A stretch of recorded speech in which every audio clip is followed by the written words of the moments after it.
So, meron akong i-share sa inyo, pero yung gumagamit ng dalawa, tatlong keyboard or yung device na docking or tawag dito, KVM, meron ako tayong may search pa dito. Meron tayong ginagamit ngayon, na testing na to siguro mga almost 2 weeks. So, share ko na rin sa inyo. Ito nga yun, Seamless. Ay, Synergy pala. Pero Seamless siya originally. Ay, yung pangalan. Seamless.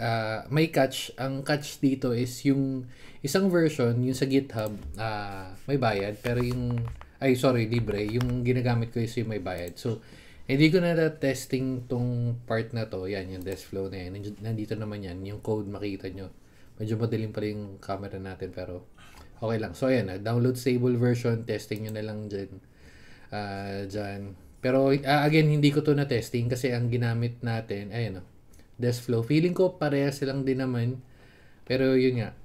Ang ginamit ko kasi, ito, yung Seamless mismo, yung Synergy. Yan, download Synergy 3. Una para support na rin doon sa devs kasi yung magaganda ng mga gantong magaganda yung mga gantong software at least nagagamit, diba? So, download lang yan. Again, ito yung paid version. May trial naman sila. Parang 14 days. Again, nabili na natin to. So, na-download ko na. Pakita ko sa inyo yung setup. So, magagana siya for Windows, papunta ng Mac, papunta ng Linux. Ayun. So, ayun. Wait, download lang natin.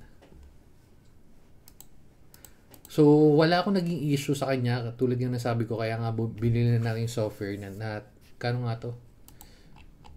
Buy now. Ito lang binili natin, yung Synergy 3 na personal use. Up to 3 computers. Di naman natin kailangan na sobrang dami. Pero yung Ultimate, $49. 29, magkano 29 USD? 29. So 1617.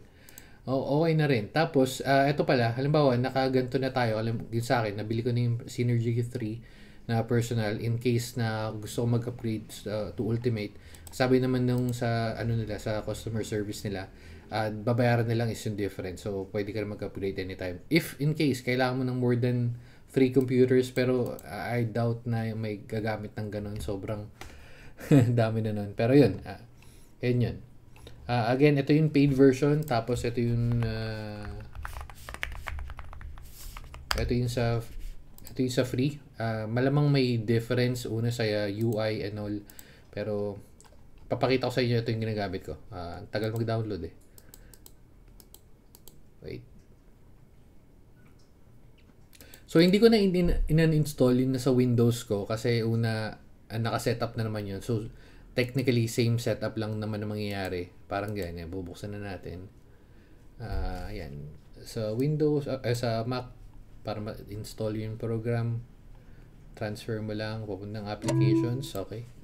So, after Synergy.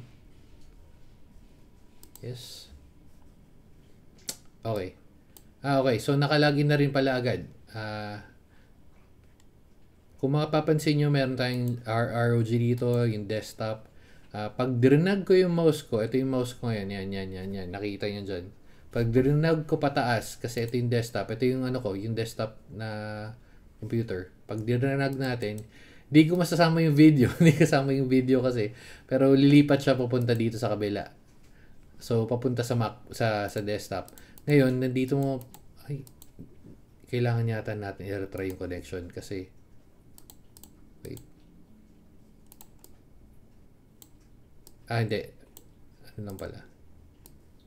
Ito pala, kala ko kasi, nag-connect naman kung gusto mo lang halimbawa magpupunta ka sa left side from Mac pupunta yun sa itong yan cursor papunta sa left side makokontrol mo yun sa ROG sa kabila mong PC. So since tatlo yung ginagamit natin, ayun yung current setup ko. So ano makikita mo dito, yung paid version and itong paid version na to tsaka yung free trial nila halos same lang naman. So yan, sa user, ayan, yung user screen, ito yung mako-connect ka. Tapos keyboard and mouse. Yung control, kung sanay ka naman, well, sa keyboard kasi natin, meron na lang ang function na FN and then yung tab from Windows to Mac and then Mac to Windows. Meron ibang keyboard naman tinatagal. Yung mga keyboard na inano natin, 'di ba? May toggle doon na Windows and Mac. So kailangan mo pa rin pindutin 'yon. Pero gagana pagka mamaya i-video ko yung dalawang screen. Isingit ko na lang siguro. Ayan, singit ko na lang diyan. Yan. So magsi-switch lang 'yun and then meron ka ring copy paste 'yan.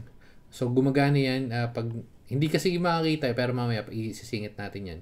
So gumagana yung function na 'yan, copy paste from Mac to Windows, Windows to Windows, Windows to Mac, gumagana 'yan. Tapos connection 'yan. Kung mag-add ka lang, magpupunta ka muna dito tapos actually hindi mo na 'to kailangan eh. Magki-click ka lang ng add computer tapos lalabas na 'yan, clear lang natin 'yan. If hindi mo makita, automatic na 'yan. Pero dapat lalabas ka dito. Pag install mo, automatic lalabas na 'yan eh. Tapos kung parang sa akin, ang primary ko kasi primary meaning nandito naka-install yung main mouse and keyboard mo at saka yung yan. So pag pinilitan natin, pag pumunta tayo dito sa nag-make primary tayo sa desktop, yung controls niya from yan, itong layout, papupunta dito sa Mac, hindi tayo makapag-switch ngayon kasi meron akong naka-connect na keyboard and mouse dun sa Windows, ay sa desktop. At hindi naka-connect. Ito pala, meron pa. Buti mo na dito ba yung mouse. Wait, so ibabalik ko lang. Wait. Nasa screen ako ng ano ngayon. Nasa screen ako ng desktop. So babalik ko lang. Ayun, kung mapapansin nyo, hindi na gumagalaw yung mouse. Ibabalik natin sa Mac. Ayun, na-control naman. Oops, buti na lang. Hindi ko pa pala tinanggal yun. Okay. So yan, pagka binalik natin, pag may keyboard and mouse dun sa yan, sa atin ngayon kasi is nasa Mac. So ito yung magiging primary na pwede tayo mag-switch from ito, yan Mac OS papuntang desktop and then Mac OS papuntang ROG. So yun. Kaya kailangan kung wala, magko-connect ka na lang pero basic na naman yan. Meron pa dito local settings, allow Synergy to control, yan. Hindi ko naman siya masyado nagamit. Parang wala eh. Wala akong matanda na ginamit ko yan. Local networking, default na naman yan. Security, TLS. Tapos, kung kailangan, itong mga to hindi ko na binago to. As in, pag-install natin, automatic na yun. Troubleshooting, just in case na magkaroon ng problema. May mga nabasa ako sa nila sa website nila, do sa forums nila pero wala naman. Yun ang naging pinaka-issue ko lang yung magtatagal ka from Windows to Mac, Mac to Windows. Okay, so isingit ayan. Meron pa tayong IP dito, wala naman tayong IP diyan. So meron pala. So i-blurred na lang natin 'yun. Pero yan, yun na yung pinaka-layout niyan. Tapos pag kinost natin 'yan, gagana pa rin yan kasi sa Mac meron naman hindi kita eh. Tong part na to, tong sa taas, to sa taas na to. Yung sa left side doon magra-run lang yung Synergy sa background, so okay lang yun. Wala kayong gagawin na doon. So pupunta tayo ngayon sa Windows. Lipat tayo sa Windows.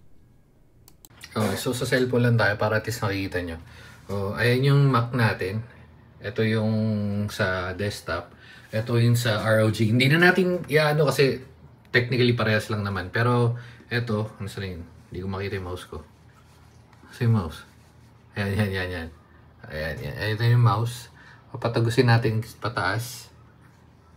Iyon. Okay. So, yun. Makita nyo naka-install na rin yan. Yung sa activation yan, hindi ko pwede mapakita kasi nandun yung activation key ko. Pero, yan. Gagana na yan. Tapos yung Alt-Tab, ito yung sinasabi ko. Yan. Pag magka-Alt-Tab tayo. Pag Alt-Tab yan. Kasi dahil settings nga ng Mac. Pero pag nag-FN ako, wait lang, hirap eh. FN, Tab, naka-Windows na. Yan, yung Alt-Tab natin magiging normal na. So, ganun lang din. So, pag bumalik ako dito ngayon, from sa taas na monitor, papunta dito, yung Alt-Tab ko ngayon is magiging iba rin. Yan o. Nakita nyo yun. Lumilipat lang. Pero pag nag-FN tab ako, ito yung control sa keyboard. Yan. Control sa keyboard pang switch. Yan. Gagana na yung Alt Tab. So, kung ano yung controls ng Mac at saka Windows, parehas lang din dapat. Yan. Kung sulit ba yung 1.7 na binayaran natin so far, yes. Kasi, again, nagagamit natin. Tapos, ang dali mang... Hindi ko na kailangan mag-connect ng extra keyboard. Meron pa rin naman akong meron pa rin naman tayong ganyan pang switch.